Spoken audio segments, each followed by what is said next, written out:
Hello, hello. This is Alex Birkett, and you're listening to the Long Game Podcast.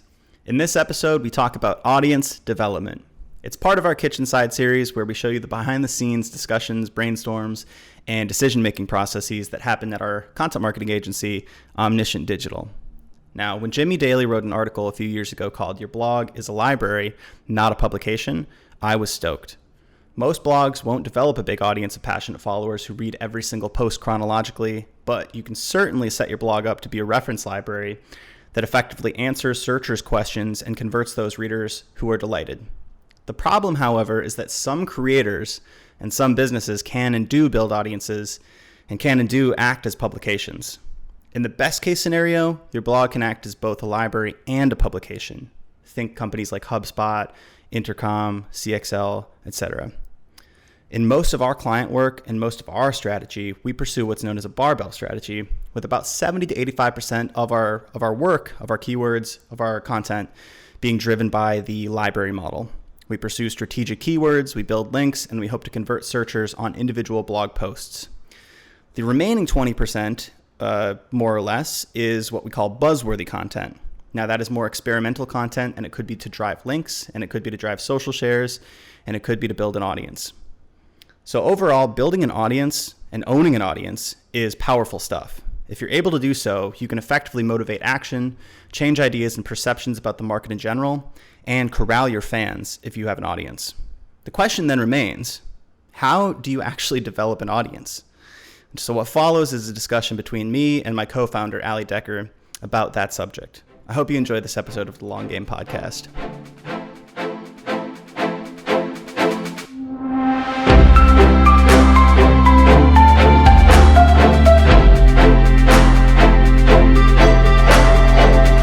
So the topic is audience building or audience development. And I can't remember exactly how I stumbled upon this idea, but it was 2 or 3 days ago. And I think I saw a tweet or something talking about, building followers and creating trust. And I think it actually had something to do with the over-reliance on search engines for distribution and how to decouple from that. Now, as an agency, we index pretty heavily on search engines, but we also have this bucket called buzzworthy content, which I think is, in our primary view, it's focused at building links or getting social shares, but I think it's the type of content that also caters towards building an audience. Mm-hmm. So I wanted to write an article all about how do you even build an audience, or what does it even mean to have an audience? I think that's a fundamental question I want to cover. So I wrote down some questions to help me structure this with the article that I'm writing. So first off, what does it mean to, quote, build an audience or to, quote, follow somebody? Speaking from the writer side or the consumer side? Either way. I mean, what does it mean when you follow somebody? What does that mean to you? Personally, that means I bypass Google and I look at what they've written, no matter what the topic is. Obviously, there's like a general niche or topic consistency, but I appreciate the way that they think and the way that they approach whatever they're writing about, that I will become interested in it based on what they've recently published. I have a handful of writers that I check in on or follow because I call them good thinkers. I like the way they think. I like the way that they write. And it's kind of the same, like that article I shared with you, like how you have a favorite author, their newest book, you're going to buy it. Doesn't matter what it's about. I kind of think that translates more into blogging and writing online than anybody can admit. Because so many things are just query-based, keyword-based, which there's value to that. But I think building up a reading habit outside of Google alone is incredibly powerful. When you say check in with, does that mean that you follow them on Twitter? Does that mean that you go to their website? Are you subscribed to their email list? I guess I'm looking more tactically, be a creator with an audience, what does an audience actually mean? Gosh, when I say check in, I mean, I do all of the above. Whatever they've got to keep themselves top of mind, I'll do it. I love a writer. Her name's Steph Smith. I think she runs a newsletter over at The Hustle, but I don't follow The Hustle, but I check in on her blog at least once a week. hoping that she's got something new. Doesn't matter what it's, I mean, she writes about everything from tech to remote work to like women in tech to writing itself. All of it is relevant to me because I appreciate her point of view and I love the way she writes, and I essentially want to be her. So I feel like that like fuels so much of my inspiration, is like, who is someone that I would love to switch places with? Doesn't matter what they're writing about, just because I love their approach. But yeah, I mean, she's got an email newsletter. I'm on that. I follow her on Twitter. Anywhere that they share themselves and keep themselves top of mind, that's what I constitute a following. Yeah, I think what I was getting at is the following aspect is a little bit more nebulous than a lot of people would consider. So when you're measuring something, precision is a big factor, right? Like how precise can you measure a given moment and like count that and log that in your kind of like dashboard. So like a conversion, if you buy something, that's a pretty precise measure. But I think that anything on the buzzworthy / branding side, including like brand awareness, is pretty fuzzy, like what it actually means to be aware of a brand. And in our case, like what it means to be a follower of somebody could have way different definitions depending on like who they are and like also what category they fall in.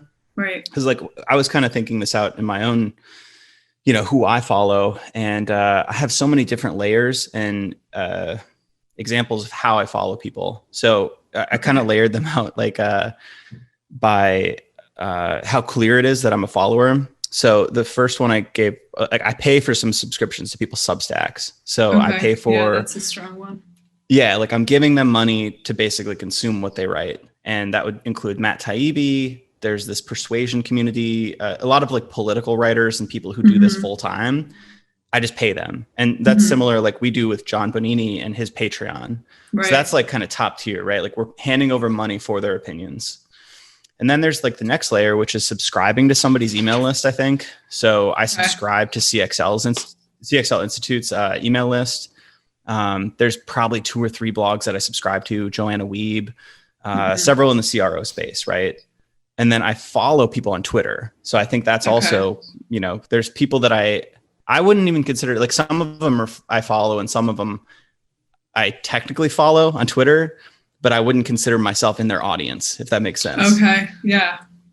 So there's people who are just kind of like friends or acquaintances that I'm not like waiting for every word they say, but somebody like Pat Blaya on Twitter, I'm a follower of his, like I'm in his audience. And then further down from that, like there are kind of specific use cases. So there's this website called paleoleap.com. And it's all these paleo recipes, and I'm not subscribed to their email list. I don't pay them, but every time I want a new recipe, I go to their website. I basically search, site:/paleoleap.com and Brussels sprouts, or, I'm trying to find recipes in the moment. Yeah. So it's very context based. And then Atlas Obscura is this website that it's like a travel site with only unique and interesting things to do. So whenever I'm in a new city, I'll search, site:/atlasobscura.com, Orlando, or something like that, and only go to it in that moment. But I consider myself a follower of those sites too. So if you follow those sites, why don't you subscribe to their emails? I don't want any more emails. I get way too many. I'm trying to. So you just want what you need from them. Yeah, and I don't need a recipe a day. Yeah, and Atlas Obscura, like I don't want to know what cool shit there is to do in New Zealand if I'm not there. Right. So it's very context dependent. And actually, here's another example. One of my favorite people that I follow is Simo Ahava, who is the like godfather of Google Tag Manager. But I'm not in Google Tag Manager that often, so I don't actually subscribe to his email list. I think I would pay him if he had a Patreon or something, just because he's that valuable. But I don't need that information all the time. So I go to his website and I site search when I need like a specific thing. So there's some things where I don't want to read everything they write, but when I'm searching for a topic that they're known for, I go straight to them. Interesting. Yeah, I guess that does redefine how I shared it then. I am not like a huge participator in the attention economy. I keep myself like offline if I really don't need anything. So when I consider myself a follower or an audience member, I think of those who I like want to hear everything from. But the way you unpack those layers, I would consider myself a follower of more people then. Going back to the paid aspect, do you pay folks even when you don't read their stuff? Or do you read everything you pay for? No, I definitely, people that I pay for, I don't read all their stuff. I was just thinking about that today. I deleted 3 of Matt Taibbi's emails just because I'm so tired of politics and like discussions around that theme. But you continue to pay him because you appreciate him and you want to support him? Yeah, and I'll get value and like read every once in a while, but I simply don't have the time or appetite to read that much about politics. Mm-hmm. But part of me, it's almost like a charity. Like I think it's important to fund good independent journalists. So I'll pay for people like that just because I think it's a good mission to do so. And I like paying creators. I like people who are like putting out good integrity-based content regardless of the space. But yeah, I'm going through a thing. I'm trying to consume way less. Like I actually don't want to like read that much new content from anybody. Yeah. So, but I still want to contribute to those people who are creating it. So are there any unpaid emails that you would consider paying for? If it was a paid gate, if it was like magically like gated, would you pay for it to keep up with it? Possibly, but these are like friends, I would say. Like Justin Mayers has a great newsletter, and I would probably pay for that. So it's usually solo bloggers or thinkers. Like I probably wouldn't pay for any company updates since they're typically funded via the marketing activities that they're promoting anyway. Mm-hmm. So like CXL has great information, but behind it is the implicit call to like buy their products. So I don't feel any compilation. Is that a word? I don't feel compelled to pay for something like that. I think that might be another reason why some of these folks like endear me to them is because it feels so authentic, which in turn makes me want to pay for things because they're not trying to get me to pay for things.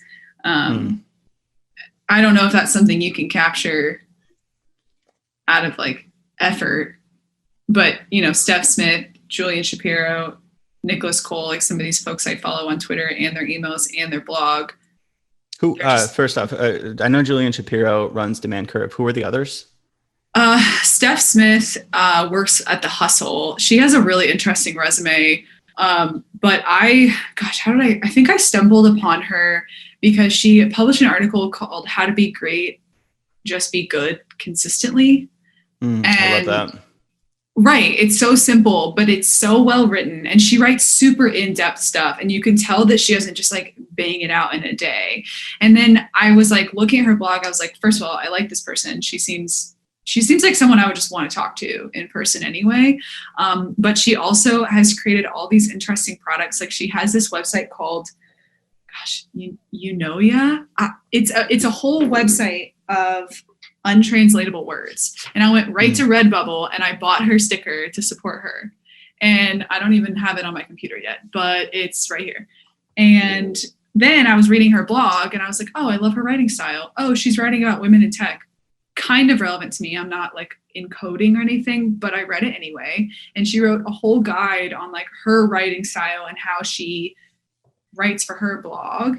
And it's just a sense of authenticity that you don't get, I think, from a lot of people online. Most people who write online, within weeks or months turn it into like a paid thing, or they're trying to sell you something. That doesn't mean it doesn't have value, but I don't know. I guess I have like an authenticity meter. Maybe it's a little bit too rigorous. There's 2 points I want to press on here. One, authenticity. I want to come back to that in a second because I think we could discuss what makes somebody trustworthy or what makes somebody worth following. But the process that you described of turning yourself into a follower, Steph Smith was her name? Yep. Okay, so it sounds you kind of followed like a breadcrumb trail a little bit. Like you didn't know anything about her. You discovered like your first point of contact was probably some viral article. You know, it went to a lot of people. And then I don't know if you continued pursuing her other work just naturally or if you had discovered it serendipitously. But it seems like it took a couple touch points before you were like, fuck yeah, I have to follow this person.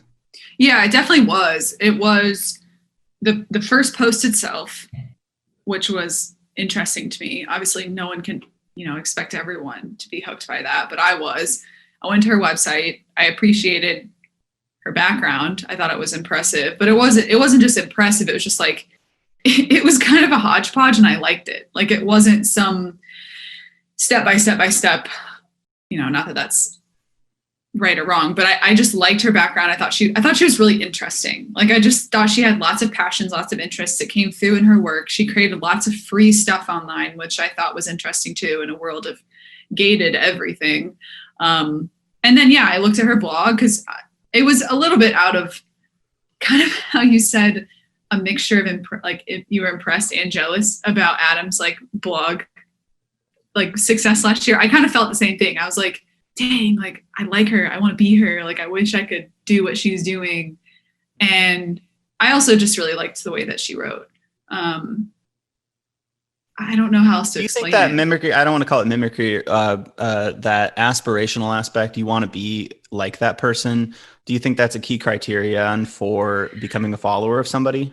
I mean, yes and no. Like, there are like photographers and designers that I don't think I would consider myself at that level of following, but I do like their stuff. I like their work, but I don't want to be a photographer. So I guess in her case, it was front and center for me because she's also a writer and she writes online. So that element not only was it incredibly relevant to me, but it was like very close to how I identify myself and ways in which I'm trying to challenge myself this year. So that was an extra connection point, but I guess it depends. Like, she also, part of her audience is writers. So I think that was endearing to me as well, but it depends on the content that's being created. I'm not sure. I wouldn't say that the mimicry aspect is a key thing.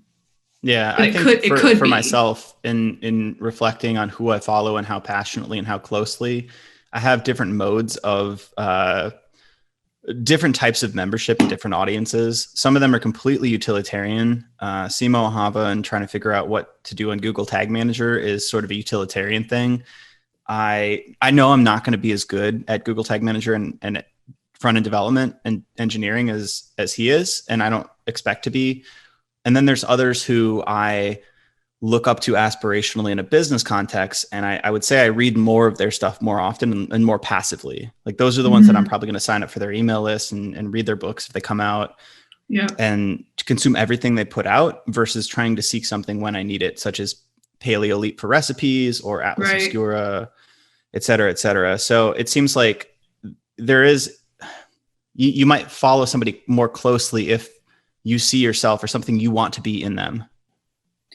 Yeah, I definitely think that that's a strong element in building affinity with an audience, but I don't think it's... Or even if they have something that they're delivering in terms of information that you know you want in your life. Like, I found a new breed of people that I'm following is kind of like yogis and shit. I don't know how to describe this category, but it's like very like mental health kind of therapy focused people. Yeah. So Tara Brach, Gabor Mate is somebody I recently kind of went down the rabbit hole on. And then weirdly enough, Tucker Max, who I read his books in college, and he was a totally different person. I can't believe that's what he writes about today. I saw him like for the first time last year. I was like, wait, you're talking about the Tucker Max? And this person's like, yeah, it's a great book. And I'm like, I don't believe you. I have to go check this out for myself. Well, it's so weird. Yeah. Because I used to read his books kind of like, for entertainment.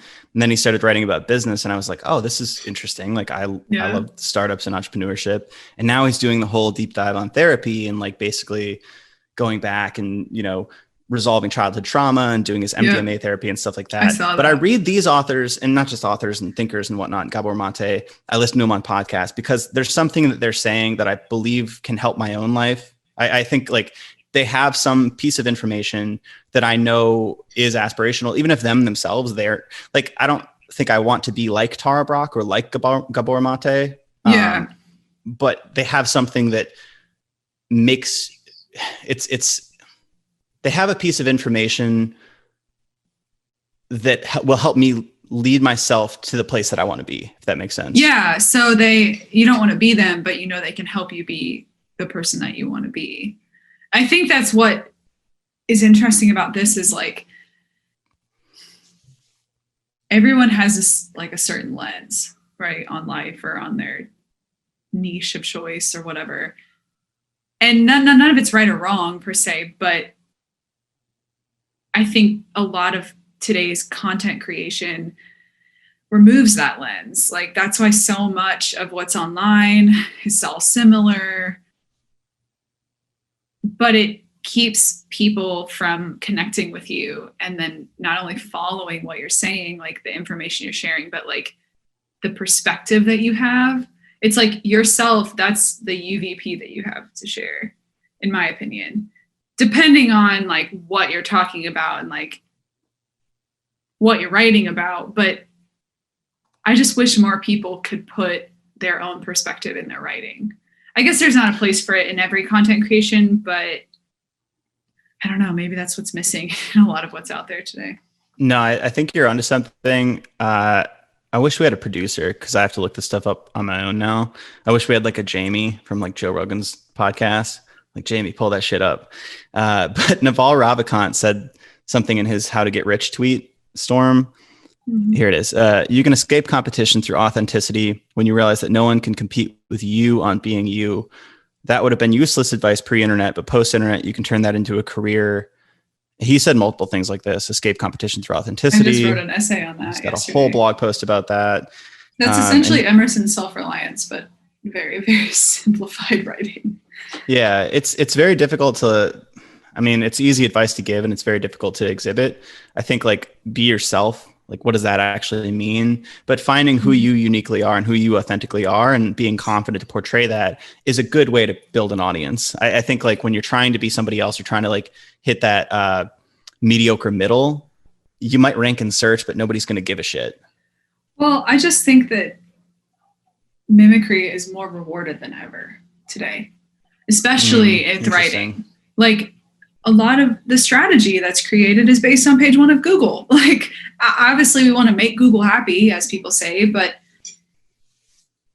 I don't believe that that alone can create an audience or following or affinity with people. Like, whatever you want to call it. It's not effective either. If everybody's already ranking on page one, like how you have to have some strength that you're leaning on that is going to tell Google's algorithm that you're worthy of usurping those 10 that are already ranking there. So if you have a higher domain rating, then you can just publish mediocre shit all day and like outrank those that have less domain rating.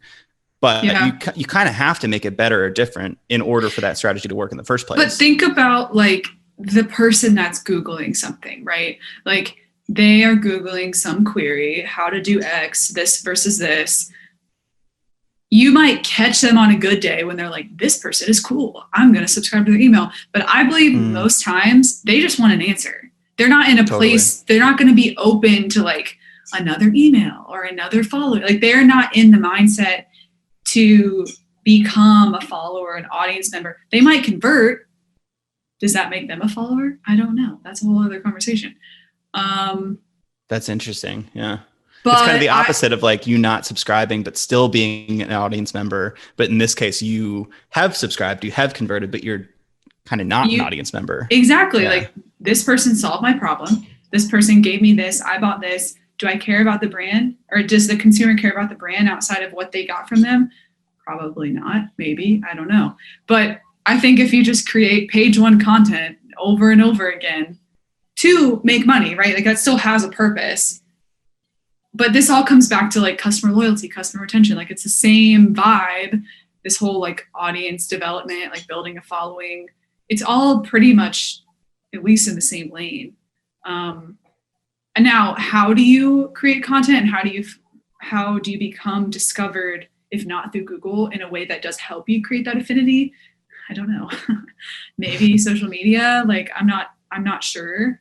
Maybe being in Google. Okay. So like writing for the first page of Google, it seems like that is, you're trying to appease like the median on the bell curve. Like, you're going for like what is clearly expected from customers.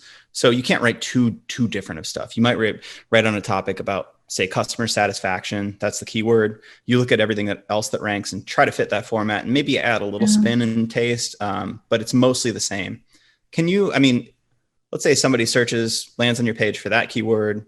2 days later, they search for a separate thing. They land on your website for a different keyword. They do that 3 or 4 more times and they start to say, Omniscient seems like they know what they're talking about. Yep. Is that a way of audience building? It seems like through mere repetition and satisfactory answers, you start to build trust. I would say yes. Yeah. I mean, and talking more about the granular like content production process, which is where I live. Creating content that's just like what's on Google to get there won't set you apart from the other pages. I think that people should start with writing what they think they should write. And SEO, I don't know how this is going to go over, should be a secondary addition. Now, most of the stuff we write, even from like a thought leadership perspective as founders or partners or whatever, it's going to map back to a keyword, right? Because in most circumstances, or at least we can like tweak the topic, tweak the title to match a keyword of some sort. I'm sure audience development has a decent MSV, but the heart of the piece didn't come from the first page of Google. Like it came from like your opinion, your experiences, your stories, this conversation. Therefore, it's naturally going to be different, like, because it's just coming from you, like your perspective, your UVP, as I called it. Like, that's why I think so much of what's out there is the same, because literally the source of it, the heart of that idea came from what's already out there. Now, there's definitely time and place for that. Like there's value to that, more of the transactional side of things, obviously, like the repetition. But I think that the heart of these content ideas, if you can afford it, have the time and energy, they should come from you, come from us. When you say UVP, is that unique value proposition or unique viewpoint, or what's the... I was thinking value prop, but both definitely work. Gotcha. Yeah, I think that makes sense to me. It's also 100% accurate how this topic came up. I don't remember the seed of where the idea came from, but it certainly wasn't keyword research. And I was like thinking about the question of how to build an audience. I think I was looking at Substack creators and, wondering how they built audiences or whatever. And then I looked at Ahrefs and figured out that audience development was the keyword with like 200 search volume, but I didn't know that beforehand. So I basically had the idea from an insight and mapped that to a keyword post hoc. And that's actually, we used to do that at CXL all the time, which I think CXL is a great example of a B2B company that's built a better audience than most companies have. A lot of them have done, CXL does crush it with SEO now, but when I was there, we were basically taking pain points and questions from people who read the blog and people who spoke at conferences and our own, experiences with clients and running A/B tests. And we would write about those subjects. And we actually didn't even care about SEO for the longest time. Halfway through my time at CXL, we started to map things to keywords, but we wrote content that people were subscribed. They would read every blog post. And if we wrote one thing wrong, they would try to correct us. Like we had that type of an audience. That's a following. So how did you hear back from these folks? Did they email you? Did you have a space? They would email us, comment on the blogs. They would tweet us, however they could get in touch. I definitely think that's another element of a following of someone who wants to because not only can you make your audience feel like it's more of a relationship than just like this one-way mirror, but you also create a path where you can learn from them and then write what they want to hear. Again, it's probably reflected on SEO. Yeah, it's probably reflected on SEO. SEO is powerful. It tells us what people are searching for, what they need, what they want, but it shouldn't be like the beginning of your thought process. Like step one, look at what page you want to Google. But creating like a two-way street with your followers, your audience members, it's the best kind of feedback. Customers alone, like so many ideas, so many perspectives, so many questions. And then it starts to be like you're creating for them and then they stick around and all this stuff. Do you think it's always possible or even always desirable to build an audience if you're a content marketer? Man, I don't know. About like a personal audience? No, I'm saying like for your company or for yourself. If it's for yourself, like I feel like you kind of have to build an audience because you're trying to attract people to you. But if you're working for a kitchen appliances company, like, do you need to build an audience? An audience separate from the group of customers you have. Is that your question? Or your customers, your audience? No, we can't. We got to delineate those two. Yeah. Customers are people buying your shit. I'm not like an audience member of, I have like these water filter things. Like, I don't know who makes them. Like I'm a customer, but I'm not an audience member. I would say, I don't know how to describe that, but No, I know what you mean. I mean, there's lots of stuff around here that I A fan, right? It's like an looked at their informational, blog. like Yes. consumer of sorts, right? Right. I would say to drive like revenue, no, but it can only help. I think having an audience. Maybe it's not a necessity, but it can only help because it drives word of mouth. Like you've got interesting stuff you're posting, asking your readers, excuse me. It's going to start conversations, drive word of mouth. That's the audience. Those are the audience members that probably buy like water bottle stickers or like put Yeti stickers on their computers. Like they might have one Yeti water bottle, but they love the Yeti blog. They love the Yeti stuff. Like that's an audience. And like, that's not hurting, I don't think, anything. It's just complementing their base of customers and creating like loyalty, repetition, and like purchases. I think it also creates an easier feedback loop. Yeah. For writing to those customer pain points. Well, Yeti is a great example of a kind of boring product that created a passionate fan base. So point taken on that one. I think that is kind of the exception that proves the rule in a way, in that it's not always, it's always possible to create an audience, but it's not always desirable or feasible or has like a direct causal pathway. Right. So I think you can stretch yourself and try to build passionate fans, and it could fail. So I think it's one of those activities that come from this the bucket on the barbell strategy that's a bit more variable and a little less predictable. So I think if, as you're doing your normal marketing activities, you happen through repetition, through good quality, through a unique style, if you happen to build an audience, I think that is all upside. But I think just pursuing that angle of building an audience, it's a risky strategy by itself. Well, it can't be a strategy, or it's going to overwork itself. It's going to be, because what's going to happen with strategies, you're going to do research. How did this person build an audience? What did they say? How did they write it? It's not going to be you. Yeah. I mean, it might work, but like anytime you start to use, hey, look to them for inspiration. How did they do this? You're going to start even subconsciously like mimicking their voice, mimicking their stuff. It might work for a little bit, but the longevity of an audience comes from literally just doing whatever the hell you feel like doing. Not really, that was an aggressive way to say it, but I actually think I think you're right. I think there is a clash between strategy and meticulousness and building a true audience. Because I think this is something I've learned from, I don't know if Joe Rogan has talked about this on his podcast, but he's been interviewed by other people about the making of his podcast. And he is, who knows? I mean, maybe this is just a talking point, but he's adamant that he doesn't look at metrics. He doesn't think about like what he's saying. He basically just has the conversations he wants to have with the people he wants to have them with. Yep. And that's the only way he knows to operate. And he knows deep down that if he veers from that, if he looks at the metrics, if he takes inputs, if he like takes feedback from people around him, producers and stuff, that the magic's going to be lost. So I think he's trying to protect the authenticity at all costs. Yes. I mean, I don't listen to his podcast, but like I know about him. I know his deal. And like, I'm sure if I wanted to listen to podcasts, I would definitely listen to his, because like he doesn't give a crap about anything. Like he just brings people on and he talks about whatever. And not only are you endeared to his product, his podcast, but him as a person. Like you want to know whatever he's saying about whatever. Doesn't matter. Does his podcast even have like a topic consistency of any sort? No, I mean, he's got like bingo card items where he'll repeat the same things over and over. But I think that's just like, I think that's also an idiosyncrasy of Joe Rogan, is he'll just like, constantly bring up DMT and whatever. I just feel like our creator economy would be so much more interesting. It's already very interesting, but so much more interesting if people just stopped looking at other people.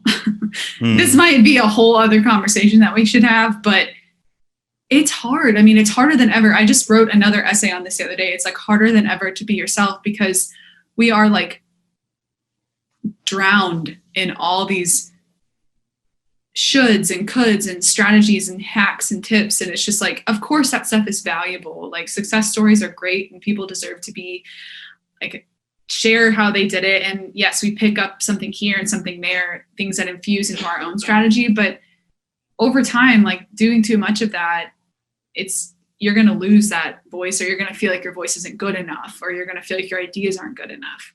And I mean, I'm speaking from direct experience. So sometimes I wish I could just shut everything off. Personally thinking now, over the years, I've read all these books on like, even like small books on persuasion, like how to win friends and influence people, or like, psychology books or business success books. And I think it was a process via insecurity and also via ignorance of like trying to layer on knowledge and be additive, figure out how did they do it and how can I like incorporate some of that into my life. And I think some of that is beneficial, but now I almost feel like, now that, especially that we're doing the podcast and now that we're branching out with Omniscient, it's been more a process of subtraction and figuring out, well, what is the authentic me, and like how can I bring that out? And I think you're totally spot on with that. It's very hard. So what's the secret to building an audience of passionate and loyal followers? You're speaking to someone with 50 email subscribers, so I surely know the answer. Well, when you think about the people that you follow, what is it about them? It seems like authenticity is the big ticket. Just be yourself, but it's not just that. It's like, not everybody that's just themselves and just authentic. Like, you don't follow all them. No. So there's some semblance of like quality, or like, yeah, I mean, there's definitely a quality aspect, like an effort. I mean, they're not just themselves with abandon. Like, they still try to align something. I mean, going back to Steph, like, her writing is very good. Her ideas are very good. I mean, more than just being a good writer, she's just a cool thinker. Like, I've started to admire that over anything lately, because you've heard writing is thinking, essentially.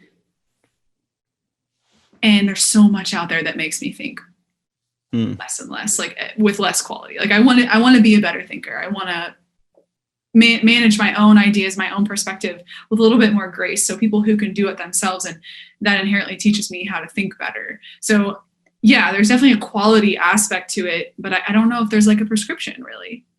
I mean, there's an interesting thing you said. I don't know if this relates to audience building at all, but about reading stuff that makes you think less well. This concept, I think we've talked about recently about if things are boring or neutral, like if you have to sit in a meeting and it's not necessarily hard, but it's also not easy or fun, it's not just that it's neutral. It actually subtracts energy from your next, whatever you were going to do next, and even the next day sometimes. Well, David Cadeby talked about that in his book, Mind Management. And I think he had a study where if you have a busy schedule on today, like, you're actually less creative the next day and the rest of the week. So I've started to look at things not as neutral. Neutral is negative to me now. Basically, if it's not adding value, then it actually is actively subtracting value, even if it appears neutral. Like, that's something that I've recently kind of reframed in my mind. I just don't think that anything is neutral. I mean, when it comes to creativity, I think that unless you're in this momentous flow, creative energy takes 1.5 or 2x of your normal energy. I mean, at least to get started, like starting the car, like whatever, like it takes a lot of energy. Now, once you get rolling, like things might feel easier, but you come out of this creative flow and you do your admin task, meeting. You can't context switch right back to where you were. I mean, you have an allotment of energy every day, every week. It's going to be spent on something. And if it's not like in the creative realm, that energy is gone. So yeah, I mean, neutral. There are definitely things that are more neutral than negative, but in the scheme of things, I think neutral is negative. Like, actually, I think I would rather have a neutral, or I would rather have a negative in my life than a neutral, because at least negative is interesting and has valence. Whereas neutral, I would rather hang out with like an asshole or like somebody who I dislike, as opposed to somebody who's just like completely not adding value at all. And like, I think the same thing about content. When I watch a movie, if it's just blech, like middle brow, like that's the worst. Like, I would way rather watch, what was that movie that James Franco spoofed? The Room. It was the worst movie ever created. Did you see this? No, I tend to avoid movies that are rated the worst. No, but it was so bad that it was good. It was like a cult classic. What? Is that like that Sharknado stuff? Yeah, stuff like that. So it's so terrible that it actually is value additive because of that. Like, adds but like a neutral movie that's forgettable, like, get that out of my life. That's just a waste of time. Yeah. So there maybe is like some edict, at least. I don't know if this is a formula, but be interesting. I think is one thing you can't do without if you're building a true audience, not just a utilitarian, like I go to this website when I need to fix my car.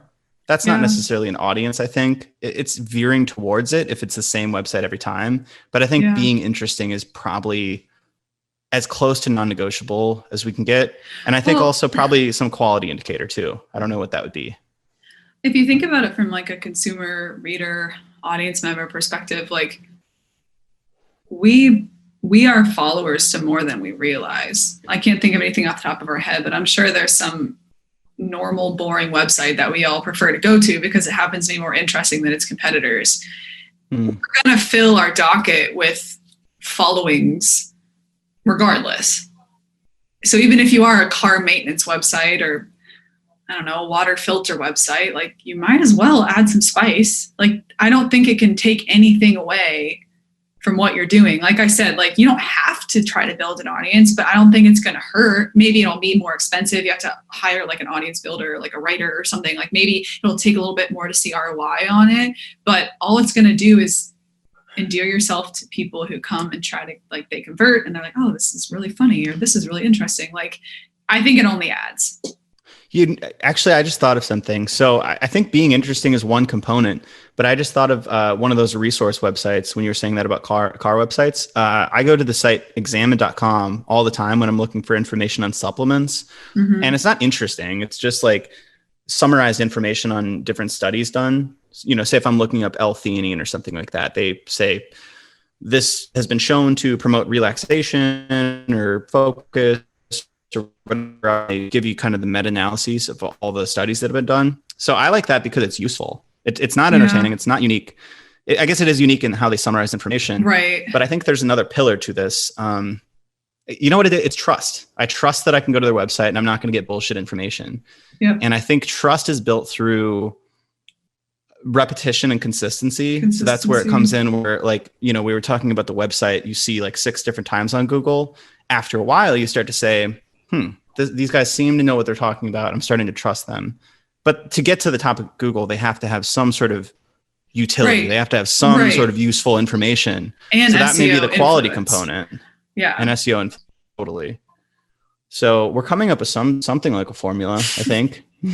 I think trust is the biggest factor. Now that I said that out loud, it's like all the people that you're talking about, whether you pay for them, whether you follow them on Twitter, there's inherently trust. Yeah. And even if it's not useful, even if it's not you're trying to learn from them or be them, I'm thinking about comedians now, and I trust that they're going to make me laugh. Like that's still trust.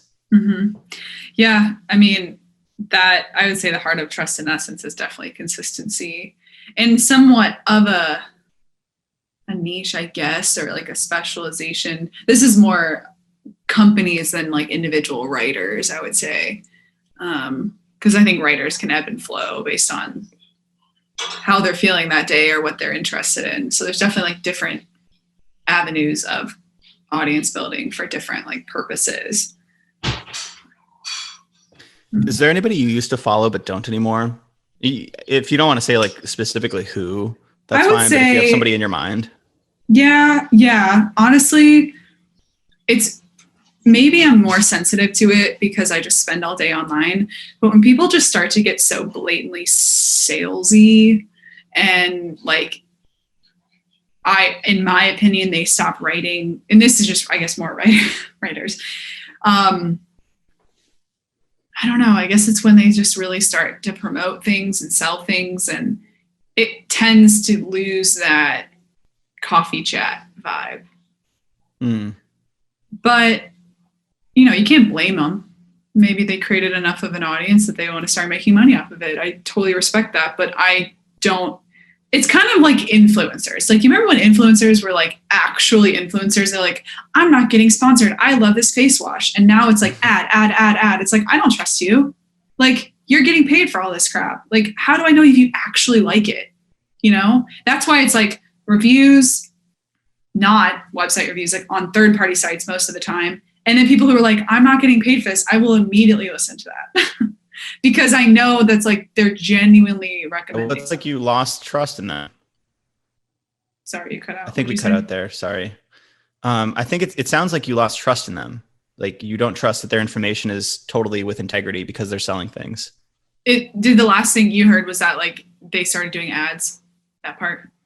Yeah. So basically they started selling, influencers. You trusted their opinions before, their curation and recommendations of products. But then when it got too salesy, you started to question, like, do they like this product? So it seems like it comes down to a trust and integrity thing still. And I mean, again, it's not like it's not integrity because they're making a living. Like they have a very large following, like good for them. But my personal approach is like, if you're sponsoring 6 different like products, like I don't know which one you actually like, and when folks are like, I'm not paying for this. Like I read a book, it's not in here. It's called The Simple Path to Wealth by J.L. Collins. I don't know if you've ever heard of it. It was like an amazing take on like financial freedom and investing. And he talks all about Vanguard, just like Vanguard left and right. And he says multiple times, he's like, I'm not getting paid for this. I just like it. It worked for my family. Guess what I did? I switched my whole Roth to Vanguard, like right after reading it. Because I don't know, like not only did he give valuable information, he obviously walked the walk. He's not just talking the talk, but he like wasn't getting paid for it, which like made me trust that. Now, for those like listening or reading or whatever, and they want to get paid for an audience, like I'm not going to stop you. There's definitely value in that too, but there's a weird trade-off though. Yeah, for sure. I think that's a balance that we're probably going to have to discuss on a different article or different podcast, because there is kind of an inherent dichotomy between being completely authentic and selling something. But we're a business. We're helping all of our clients with content, and their businesses, and they need to make money from their content. So I think there's still some clash there. I'm talking more of individual audiences still. Now I've bought things recommended by folks who are getting paid for it. I guess it's just a setting and maybe the mood, but the bigger audience following, like the sense of losing trust it's kind of like when it's like the value of your word, like if someone just like recommends everything left and right, like he's just a yes man or she or whatever. It's like, okay, but what do you actually like? Or what do you actually endorse? So there's just like a ratio there of like, if you endorse everything or it's hard to explain, I guess, but then it's like the value of that endorsement goes down. Yeah. You're building up sort of equity in your opinion, and you can withdraw from that account if you like promote products. Like you can make money from that, but your account is your equity is lower after that. So you have to like strategically choose when and where to like sell. That goes back to like, I think Gary Vee's old book, like the jab, jab, jab, right hook, which I never read, but I know it's one of those where the title. I read like a paragraph or a chapter of it. Yeah. Yeah. So actually, interestingly enough, Gary Vee is somebody who I used to follow, but don't anymore. And I think that was because I changed. I think I was really resonant on the hustle message, and I was a little more naive in terms of like my business sense when I was following him. And after a while, I just didn't get as much value. So I don't know if he changed per se. So that's an interesting one. I think maybe, I think you can just like lose interest. That's one case. The integrity thing that you're talking about is probably the reason I've stopped following most of the people that I used to follow, that I have stopped following. It's like Dave Asprey. I guess I still look at a little bit of what he's putting out, but I got into Dave Asprey like all other tech bros around the time of Bulletproof Coffee, because I was looking to surge my productivity, and the Bulletproof Coffee was pretty cool. So I started drinking that, and I'm like, oh, this is, he's onto something. So I started reading his blog and going down the rabbit hole of biohacking. But then over the last couple of years, I've seen a lot of questionable information come from Dave, and I won't say it's wrong, but I don't think he's definitely selling a lot. He's getting a lot of affiliate kickbacks and stuff. So there's that whole sales pitch thing that you were talking about. But then 2, I'm not sure, he's an information curator, and I didn't totally trust the quality of all the information like I do with examine.com. So I just found other influencers who I trust more in the nutrition and health space. So that was one where I lost faith and trust and kind of just went elsewhere. And then there's others that I've stopped following because they got boring, because I just, lost interest in what they were doing. They weren't doing anything new anymore. Like Blink-182 was my favorite band from childhood, and they're still putting out albums, but they're just so dull and so formulaic that I can't. So would you rather them have stopped than do bad new stuff? That's a good question. That's what, and that's another discussion we need to have about like perpetual creation or maintaining. I don't think, no, I prefer that they keep going. They can do what they want. They deserve to cash in too. But Thank you for your permission. my interest stops though. I guess like I don't mind their new stuff, but I don't follow. Does it affect your perspective on their old stuff? Not at all. Okay, that's good. Yeah, No. I would like to have a conversation too about like content curators versus creators and the value of that, and if we have the same amount of trust or following in those folks as we do the original creators. I've seen so many curators like digests, and it's like, yeah, you have a great knack for finding stuff online, but you didn't create anything new. Like I think I followed 2 digests because they have good stuff, but them as individuals, I don't think I would say I followed them. And then you think about the stuff that they're sharing and those original writers and creators, and you're like, they're too busy creating to do this. So I respect that. I mean, I'm assuming. That's a really good question. Because some of the people that I followed, the rise of digests and all this stuff. It's a huge thing right now. Newsletters, and curation. I think that curators can build a following if they like develop a unique flavor of their own curation and taste. So I think Tim Ferriss is kind of a curator at heart. I think he goes out and his podcast is curation. His books, even back to the 4-Hour Workweek, the remarkable thing wasn't that you should delegate and leverage and do all that stuff. It was like he gave all kinds of tools and tactical suggestions and shit. And I think he was curating even back then for Our Body, same thing. He just went out and tested himself and like talked to all these experts. A lot of people do that. It's totally curation. For online through content, his curation, it's actually creation too, though. No, yes. I mean, in the book sense, like I'm talking about emails that are just like line item links. But I guess there's value in curation for a following or traffic, because those folks you shared about give you traffic from their sites or the backlinks or whatever. So there's definitely a strategy to it. But like I just followed the Substack. I'm very, very like picky with my email. It's like one of my 2021 resolutions. But so it was like a big deal that I followed the Substack, and it's this guy, and I think it's called, oh man, it had such a good name.